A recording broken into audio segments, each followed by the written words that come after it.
Bonjour à vous les amis, bienvenue, j'espère que tout le monde va bien. On se retrouve pour parler de la nouvelle lune.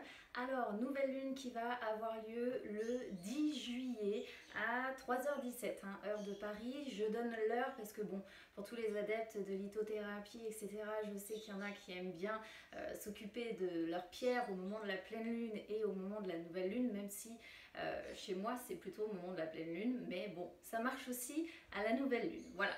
Alors, je fais déjà un petit débrief par rapport à la vidéo précédente où je parlais des orages violents avec un trop plein d'eau possible. J'ai eu beaucoup de retours par rapport à ça, beaucoup de personnes qui m'ont dit mais tu as visé juste, et c'est vrai que en effet le temps s'est avéré exactement comme je l'avais dit. Alors ça va pas franchement s'arranger au moment de cette nouvelle lune les amis, et c'est vrai que là on va encore avoir des orages, on va encore avoir beaucoup d'eau. Je vais vous expliquer pourquoi.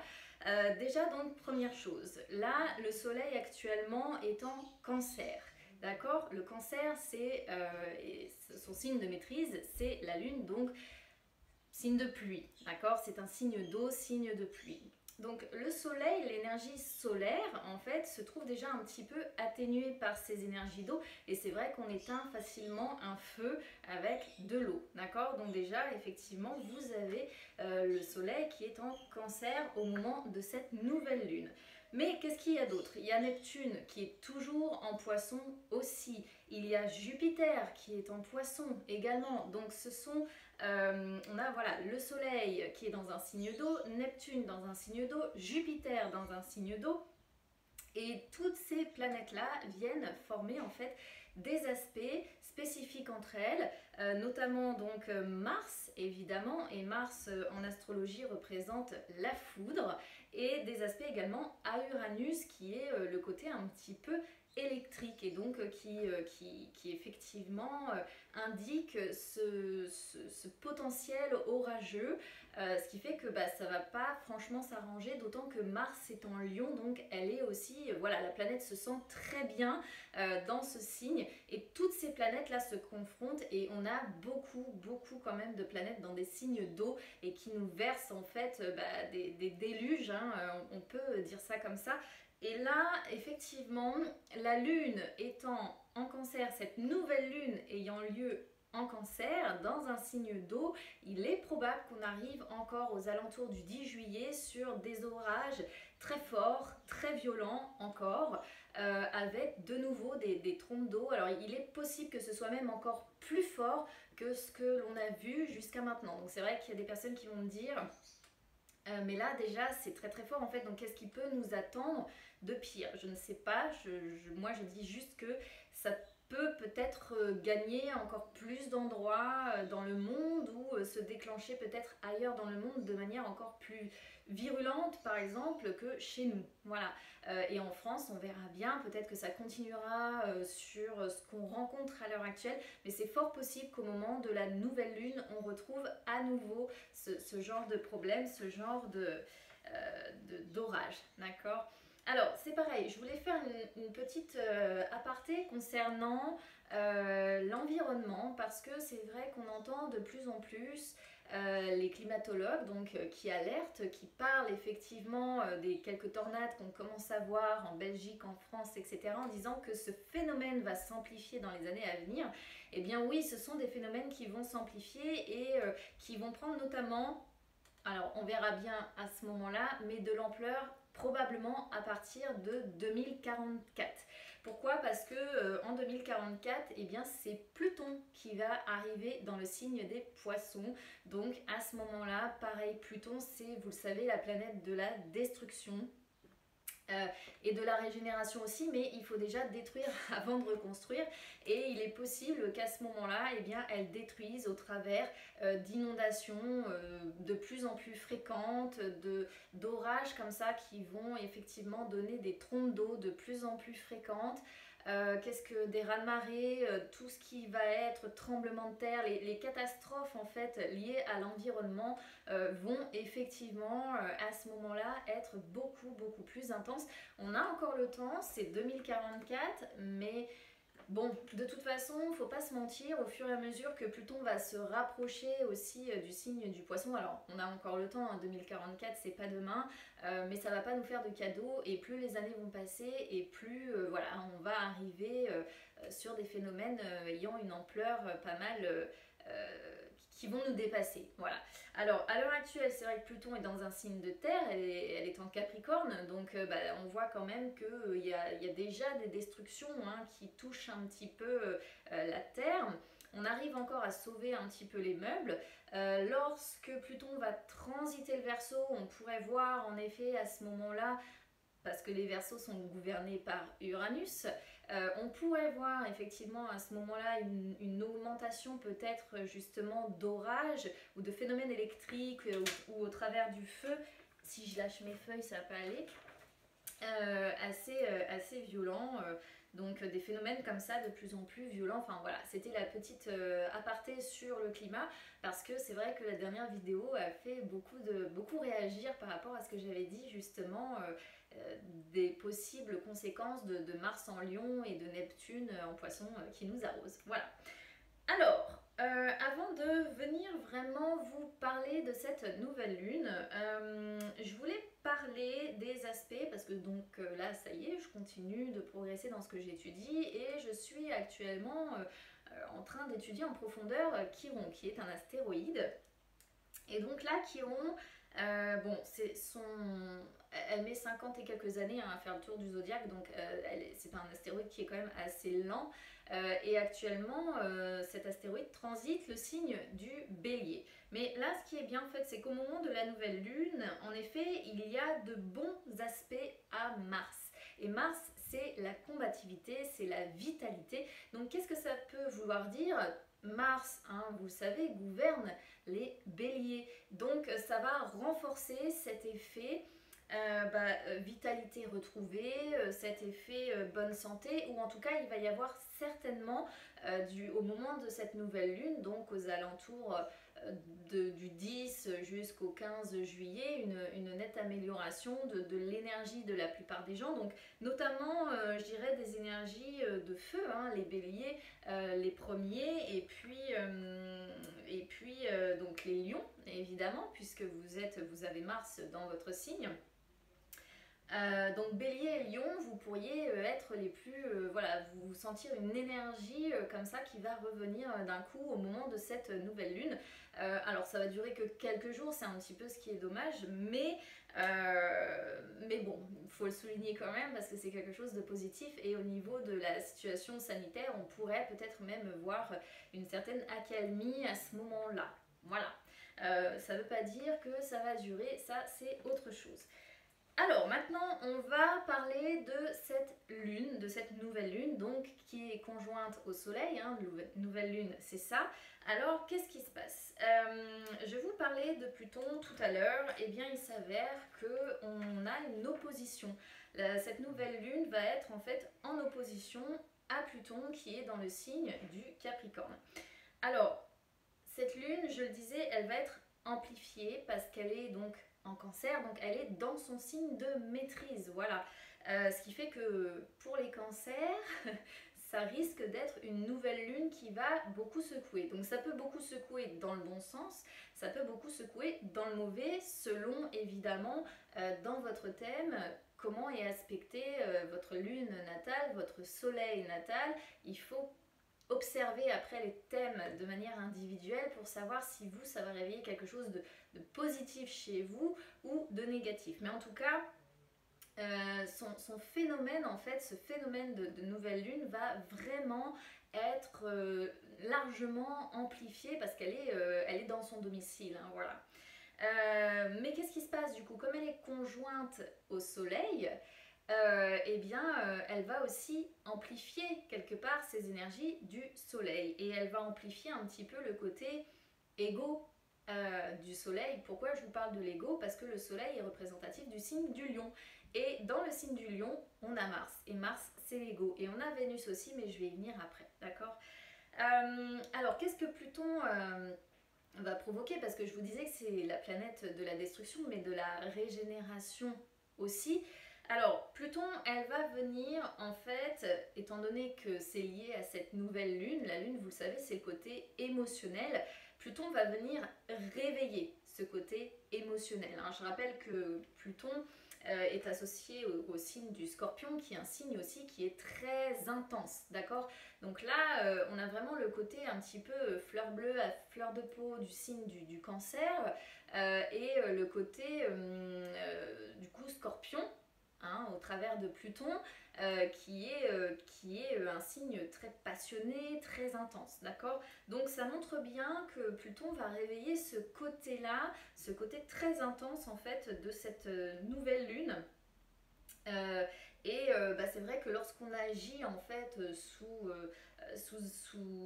le joug en fait des émotions, on n'agit pas forcément, on va dire, de manière objective, d'accord? C'est vrai que c'est l'un des défauts, par exemple, des cancers qui sont dirigés par cette lune, qui est leur astre, c'est que il peut y avoir un côté un petit peu lunatique, il peut y avoir un côté un petit peu enfantin, il peut y avoir parce que, bah, comme les enfants réagissent souvent sous le coup d'une émotion qu'ils ne maîtrisent pas, et bien Pluton va appuyer pour certains, encore une fois, ça dépend du thème natal, sur ce côté-là, sur ce côté émotion intense et avec un risque, en effet, d'être un petit peu moins objectif. Voilà. Alors, c'est vrai que Pluton a un principe de régénération. Mais la régénération, elle arrive souvent après de nombreuses épreuves, d'accord? Donc, c'est vrai que Pluton, c'est souvent tout ce qui va être les pertes, ça va être les sacrifices qu'on doit faire d'abord, ça va être la souffrance qu'on peut rencontrer au travers d'une situation bien particulière. Et Pluton nous force, en fait, au travers de ces épreuves, à nous transformer. Ce qui fait que bon là, bah, Pluton va effectivement réveiller peut-être certaines choses qui sont endormies en vous. Donc elle peut réveiller voilà, des émotions par rapport à peut-être quelque chose que vous avez perdu. Elle peut réveiller quelque chose où vous allez vous dire bah, je dois d'abord sacrifier ça pour réussir à avancer. Elle peut réveiller de la souffrance, hein, donc on a une autre conjonction qui est celle de Vénus avec Mars, donc ça pourrait être de la souffrance liée, pourquoi pas, à une relation sentimentale, et ça risque pour certains d'être un petit peu inconfortable, hein, on va dire ça comme ça, faut pas se mentir, parce que c'est vrai que bah, ça peut quand même, mine de rien, être en secouer certains. Et alors, qui va être concerné? Bah, évidemment, les cancers, parce que la nouvelle lune, je le disais, a lieu dans votre signe. Donc, vous les premiers, vous risquez de ressentir ces effets de manière assez fort, hein. Les poissons aussi, parce que comme je disais tout à l'heure, on a Neptune qui est dans votre signe, on a Jupiter qui est dans votre signe, et les scorpions.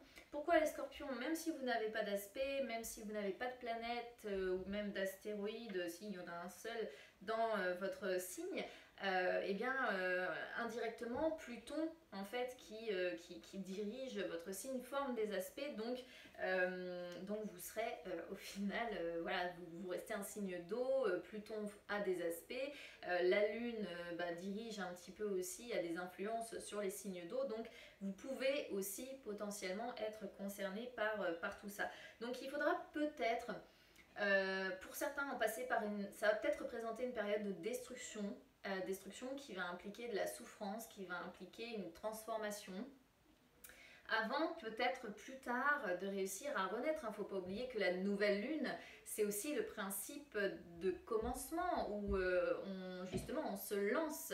Et là, bah, ça se confronte un petit peu à Pluton qui vient détruire peut-être pour certains des nouveaux projets dans lesquels on avait envie de se lancer et pour lesquels on avait beaucoup d'espoir, hein, vous voyez. Donc c'est vrai que ce Pluton-là bah, vient un petit peu gâcher, entre guillemets, ces énergies de nouvelle lune en formant cet aspect à la conjonction. Pour d'autres, par contre, ça pourrait être l'occasion justement d'une renaissance derrière. Voilà, c'est toujours pareil, ça dépend de votre thème natal, mais c'est vrai qu'il ne faut jamais oublier que Pluton, normalement, amène, comme je disais, des épreuves, mais des épreuves qui vous amènent à vous transformer en profondeur, d'accord?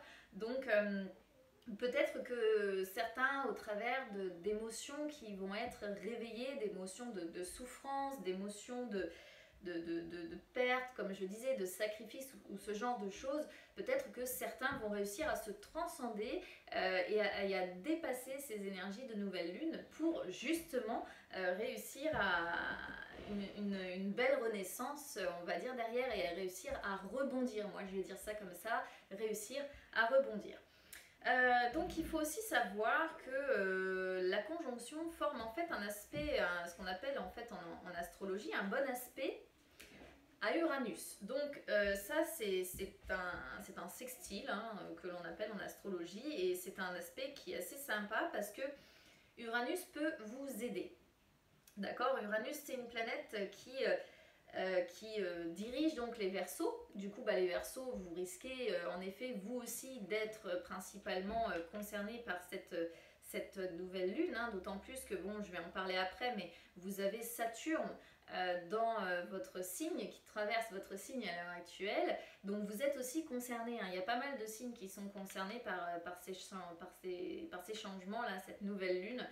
Et du coup, bon, pour certains, Uranus va être une aide, d'accord? Parce que Uranus, donc comme je disais, gouverne les Verseaux et elle permet, en fait, si vous voulez, de réussir à s'adapter à une situation malgré la souffrance, malgré la perte, malgré peut-être le fait que ça s'écroule ou que ça ne se passe pas comme prévu. Uranus en fait amène le potentiel de renouveau. Alors c'est aussi un petit peu comme Pluton, elle amène des bouleversements, mais comme là elle forme un bon aspect, ces bouleversements quelque part pourraient être bénéfiques et on pourrait voir des personnes qui arriveraient finalement malgré les difficultés à progresser, à s'adapter.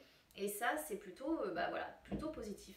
Donc je dirais que qui pourrait réussir à s'adapter là? Eh bien les taureaux, parce que Uranus est dans votre signe à l'heure actuelle, donc il va encore y rester un certain temps.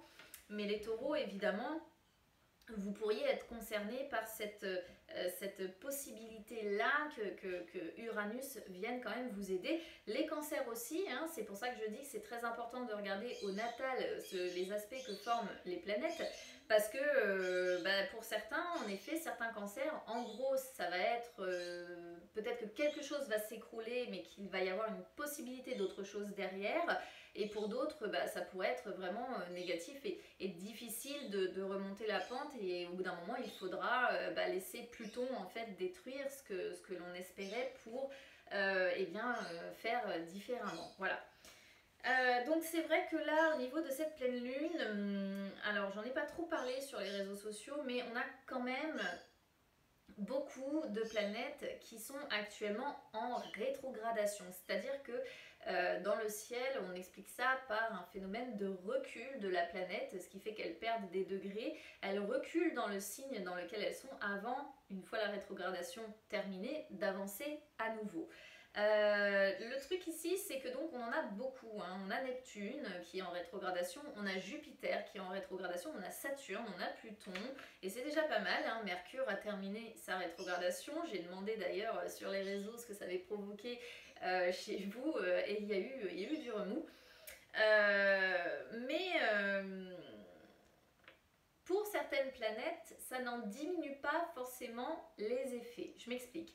Pluton est en rétrogradation, donc certaines personnes pourraient me dire oui, mais du coup, vu qu'elle est en rétrogradation, elle va être moins forte. Alors pour Pluton, c'est pas vraiment valable. Et pour Saturne, non plus. Pourquoi? Parce que déjà, Pluton forme un aspect très fort à cette nouvelle lune, donc même si elle est en rétrogradation, ça ne peut pas annuler complètement les effets destructeurs possibles de cette planète. De plus, Pluton régit les Scorpions, qui est un signe d'eau, donc indirectement, c'est pareil, ces énergies d'eau réagissent en fait avec Pluton. De plus, Pluton est dans le signe actuellement du Capricorne et les Capricornes sont gouvernés par Saturne. Ce qui fait que Saturne, de son côté, même si elle est en rétrogradation, elle a quand même on va dire que ça vient quand même renforcer son énergie. Ça renforce son énergie au travers de Pluton qui est dans son signe. Parce que comme Pluton est activé par cette nouvelle lune, par les aspects de cette nouvelle lune, indirectement, ça va activer aussi plus ou moins ces énergies de Saturne. Et ce d'autant plus que Saturne, en fait, au niveau des aspects, forme en plus. Alors, on a un carré effectivement à Uranus et forme une opposition à Mars et à Vénus. Donc, je vais en parler après, de cette conjonction Mars-Vénus. Donc du coup Saturne va être aussi assez puissante. Et qu'est-ce que Saturne, qu'est-ce qu'elle va provoquer Saturne? Eh bien Saturne, elle renforce l'idée de blocage, d'accord? Elle renforce l'idée de blocage, elle renforce l'idée d'épreuve et on va être forcé entre guillemets de revenir un petit peu les pieds sur terre. Je parle de revenir les pieds sur terre, pourquoi? Parce qu'on a Neptune, dont j'ai déjà parlé dans la précédente vidéo, qui est dans son signe en Poisson.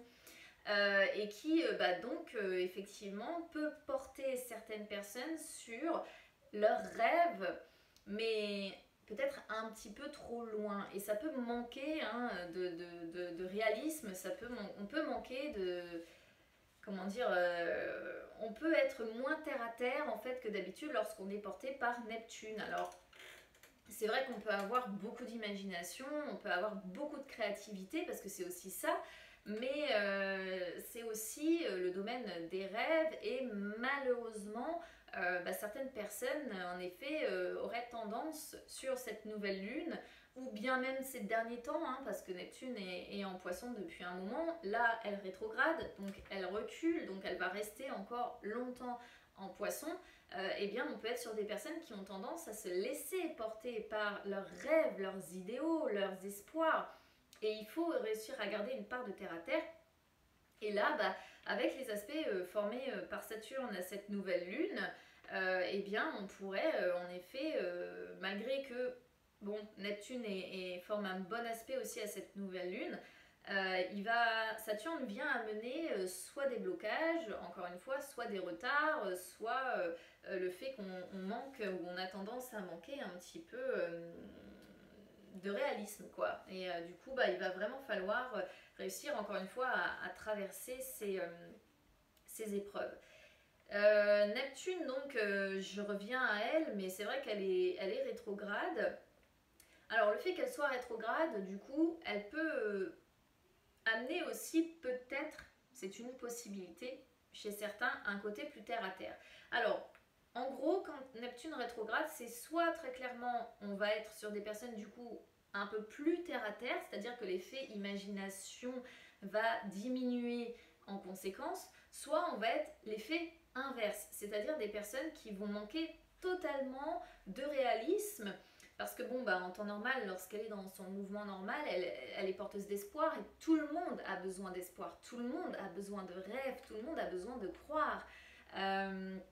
Mais c'est vrai que lorsqu'elle rétrograde, eh bien, elle peut amener un côté soit complètement fantasque, c'est-à-dire pas du tout justement les pieds sur terre, soit elle va justement permettre quand même de garder une sorte de contrôle, je vais dire ça comme ça, une sorte de contrôle, de self-control et de dire oui j'ai des rêves mais je garde une part de réserve, je garde une part de prudence. Donc elle est quand même un petit peu moins forte dans sa rétrogradation, mais elle est tout de même dans son signe, donc certains vont peut-être, comme je disais, être un petit peu plus philosophes, réussir à mieux gérer, et d'autres pas du tout, et vont se laisser porter dans tout et n'importe quoi, et on va pouvoir voir des gens, alors ne vous étonnez pas si aux alentours du 10 juillet, donc moi je dis toujours 2 jours avant et 2 jours après, vous avez des gens qui partent dans des délires monumentaux. C'est une possibilité, vous saurez que ce sont des personnes qui sont très probablement lourdement influencées par cette nouvelle lune. Du coup, bah, voilà pour ce qui est de Neptune, qui est donc dans son signe chez les poissons et qui va être, encore une fois, concerné, hein. Pour moi, il y a les cancers, les poissons, les capricornes aussi, hein, c'est une possibilité, les verseaux, les taureaux, bon, c'est pour certains, pourquoi pas, mais vous n'avez pas d'aspect à Neptune en particulier. Donc, bon, mais bon, il y a quand même des aspects, donc les taureaux, c'est aussi possible pour vous. Alors, qu'est-ce qui se passe d'autre concrètement au niveau du ciel? J'ai parlé de Mercure tout à l'heure qui continue d'avancer, hein, qui a fini sa rétrogradation. Ouf, certains vont dire, parce que lorsque j'ai mis effectivement sur les réseaux sociaux la question de ce que ça avait provoqué cette rétrogradation de Mercure, on a rencontré des problèmes en fait assez cohérents les uns avec les autres, hein, beaucoup de témoignages qui sont assez... voilà, qui reste très cohérent avec la rétrogradation de Mercure et qui, en effet, beaucoup de personnes qui se sont senties fatiguées, qui ont rencontré des problèmes avec l'électronique, avec les déplacements, enfin bon voilà, concrètement, ça y est, la rétrogradation est terminée. Donc, au niveau de cette nouvelle lune, qu'est-ce qui se passe du côté de Mercure? Eh bien, elle forme un carré à Neptune. Et qu'est-ce que ça provoque? Mercure, c'est notre intelligence, c'est notre façon de réfléchir, d'être justement, de réfléchir de manière structurée, de réfléchir de la bonne manière. Et là, avec le carré à Neptune, donc c'est une dissonance, hein, eh bien, encore une fois, ça appuie sur le fait peut-être pour certains de faire, on va dire, fausse route ou de se faire des idées, d'accord? Donc ça peut être faire fausse route, encore une fois, par rapport à quelque chose que l'on a rêvé, mais qui était peut-être plus du domaine du rêve que de la réalité. Ça peut être faire fausse route par rapport à quelque chose que Pluton va venir réactiver. Ou c'est aussi le fait, voilà, de se faire des idées, hein, parce que Mercure c'est aussi la communication et il pourrait y avoir au moment de cette nouvelle lune des communications où on se dit non, là il y a un truc qui cloche, mais en fait finalement attention à ne pas vous faire des idées, attention à ne pas faire de conclusions hâtives, juste parce qu'en fait il va y avoir cette dissonance dans le ciel et que bah, finalement ça va vous faire douter, d'accord? Alors, dernière chose, parce que pas des moindres, vous l'attendiez, j'en ai beaucoup parlé sur les réseaux sociaux, c'est cette conjonction Mars avec Vénus. Alors, au moment de la pleine lune, il restera encore un petit écart, hein. On a Vénus qui est à 15 degrés en Lion, on a Mars qui est à 17 degrés, mais quelques jours plus tard, déjà, on a la Lune, hein, qui va rejoindre cette conjonction, et puis bah, Vénus va continuer, hein, à avancer pour bah, à un moment donné être collée, serrée à Mars. Alors, qu'est-ce que ça va provoquer? Vénus, vous le savez, c'est la planète entre guillemets de l'amour. Mars, c'est la planète de la guerre. C'est deux salles, deux ambiances, hein, ces deux planètes-là. Donc ça peut, au niveau positif, réveiller la passion. Encore une fois, attention, la passion c'est bien, les rêves c'est bien, mais il faut garder une part de terre à terre, d'accord?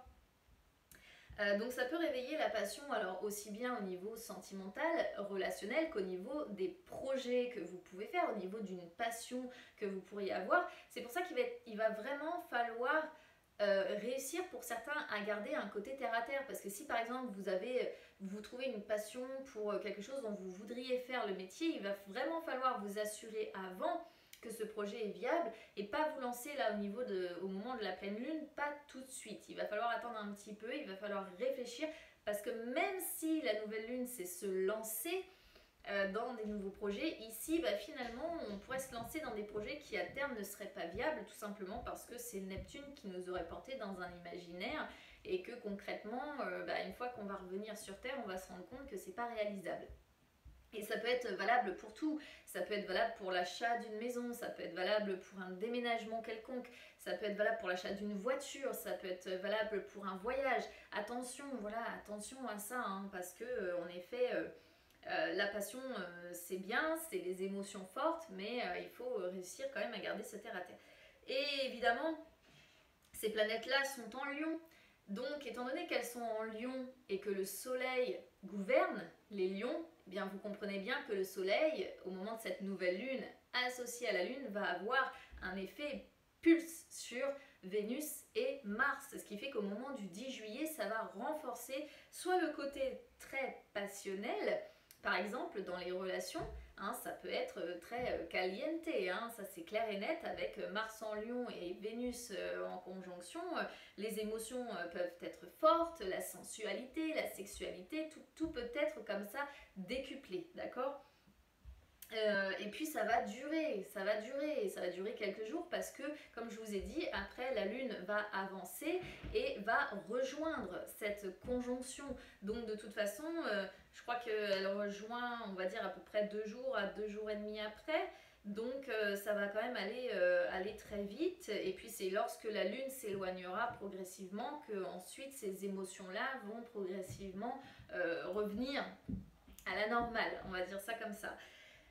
Du coup, ça va être une période très intense, portée par la passion, portée par les élans du cœur, voilà, on va être, peut-être certains vont être très intenses. Alors, qui peut être très intense? Notamment les lions, évidemment, les lions qui vont être très intenses. Les taureaux, c'est aussi une possibilité parce que ça forme des aspects avec Uranus qui est dans votre signe, les Verseaux aussi, pourquoi pas, mais encore une fois, ça forme de mauvais aspects, ça forme une opposition avec Saturne qui est en Verseau et ça forme un carré avec Uranus. Donc, qu'est-ce que signifie cela, ces mauvais aspects? Ça va être une période intense dans la façon de réagir, mais ça va être une période intense aussi dans le côté négatif des choses. C'est-à-dire que on pourrait voir pour certains, donc notamment ceux que je viens de vous dire, c'est-à-dire les lions, les verseaux et les taureaux, on pourrait voir une augmentation des tensions dans le couple, par exemple, ou dans les relations que vous avez avec les autres. On pourrait voir une augmentation des conflits, une augmentation des réactions que vous allez avoir qui pourraient être excessives. Tout simplement parce que voilà, ces aspects de tension-là vont être assez forts, assez puissants, et en plus en formant des aspects à Saturne. Donc comme je dis, Saturne c'est les blocages, etc. Mais c'est aussi le fait de dire non. Donc on peut se retrouver dans des cas de figure où vous allez avoir envie de dire non. Uranus qui forme des aspects négatifs, qui va vous amener ce côté très électrique, très tempétueux, très colérique, très explosif. Voilà. Donc entre Saturne qui vient mêler un petit peu tout ça et qui vient dire bah oui mais bon non stop là ça bloque, ça va pas, elle va venir peut-être bloquer certaines conversations, on se met un petit peu le désordre dans les conversations ou dans la relation avec d'autres personnes. Uranus va renforcer votre côté un petit peu colère, un petit peu réaction excessive, et donc on peut voir en effet une augmentation des tensions, des conflits à cette période-là. Du coup, oui, ça va un petit peu bouillonner en fait à l'intérieur de certains. Donc encore une fois, les signes les plus impactés, de toute façon, c'est les cancers, ce sont les lions, les taureaux, les verseaux et les poissons, puisque de toute façon, il y a aussi des aspects à Neptune qui sont formés avec Mars et Vénus. Voilà. Donc concrètement, ce carré Uranus-Mars, c'est pareil, Mars, je le disais tout à l'heure, c'est la foudre, Uranus, c'est l'électricité, donc vous voyez bien que ces planètes vont renforcer considérablement le côté explosif, le côté colérique et le côté, voilà, très... je pète un câble en fait d'un coup. Alors attention quand même à ne pas trop intérioriser, parce qu'avec les aspects qui sont formés à Saturne, on pourrait bouillir à l'intérieur et contenir. Ne pas réussir justement à dire non, ne pas réussir à dire stop, ne pas réussir à exprimer les choses. Et faites toujours attention à ce genre de choses parce que il vaut mieux parfois que ça sorte et que ce soit, comment dire, oui, que ça sorte en fait, tout simplement, plutôt que de le garder à l'intérieur de soi. Ce d'autant que, voilà, on a aussi Mercure qui forme, alors c'est pas complètement... c'est pas une opposition, mais il y a quand même un aspect qui est assez tendu en fait et qui va progresser, un Mercure qui va continuer à progresser et qui va aussi finir en fait par former ce qu'on appelle une opposition à Saturne d'ici quelques temps. Ce qui fait que c'est pareil, hein, un blocage au niveau des communications parce qu'on va pas bien s'entendre, parce qu'on va pas être sur le même chemin, on va pas avoir la même vision des choses. C'est ce que Mercure va provoquer lorsque l'aspect de tension sera formé avec Saturne. Voilà. Donc écoutez, ça va être une nouvelle lune, c'est un petit peu comme tout hein, en ce moment, qui va être relativement explosive, qui va être relativement forte. Donc il va falloir s'accrocher. Comme j'ai dit pour certains, peut-être que ça va être destructeur, mais pour quelque chose de beaucoup plus novateur, vous allez probablement être porté, réussir à vous relever de ça. Et pour d'autres, malheureusement, c'est vrai que ça risque d'être une période considérablement agitée, avec beaucoup de tensions intérieures, les relations peuvent en prendre un coup, les projets que l'on nourrit, les rêves, les espoirs que l'on nourrit peuvent en prendre un coup aussi. Donc il va falloir en définitive les amis s'accrocher et puis attendre que ça avance un petit peu pour que ces aspects se calment. Voilà. Donc on verra. Au niveau de vos retours, on verra aussi au niveau du temps si effectivement aux alentours du 10 juillet on a une augmentation croissante de ces phénomènes. Alors certaines personnes vont me dire oui mais au travers le monde il n'y a pas de, par exemple je pense à la Californie ou le Canada, je ne sais plus, qui est touché actuellement par une très forte vague de chaleur. Ça c'est Mars en Lion hein, qui provoque ce sentiment là de chaleur, et d'ailleurs lorsque le soleil va rentrer en Lion, il est possible qu'à ce moment-là, on connaisse une période de canicule. On verra à ce moment-là en fonction des aspects qui seront formés, mais c'est fort probable hein, qu'on ait un épisode de canicule lorsque le soleil va basculer dans le signe du Lion. Mais avec Neptune, c'est toujours pareil, ce sera des épisodes de forte chaleur avant probablement l'arrivée quand même d'orages, de pluie d'un coup. Mais bon, ça j'étudierai au fur et à mesure et je regarderai en fonction des aspects qui sont formés. Mais pourquoi ça réagit comme ça et que c'est pas partout identique voilà, sur la planète, eh bien ça dépend des énergies reçues par la Terre à ce moment-là. Voilà. Et puis il va falloir surveiller quand même le cas du Canada, parce que je suis persuadée que bon là on est dans un épisode effectivement de très forte chaleur et que peut-être que derrière ils vont se prendre des orages monumentaux avec beaucoup de pluie. Je vais surveiller et puis on verra si ça s'avère exact au niveau du temps. Donc voilà les amis, je compte sur vous comme d'habitude pour vos retours. N'hésitez pas à vous abonner à la chaîne, à Instagram, à Facebook, c'est gratuit partout les amis. Ça peut même vous permettre de retrouver les lives que j'effectue en direct où je réponds à vos questions. Donc je vous souhaite écoutez, une bonne nouvelle lune à tous. Hein. On va se cramponner au radiateur et à tout ce qu'on peut, tout ce qu'on a sous la main pour tenir le coup. Et puis écoutez, je vous embrasse et on se retrouve très vite. À bientôt.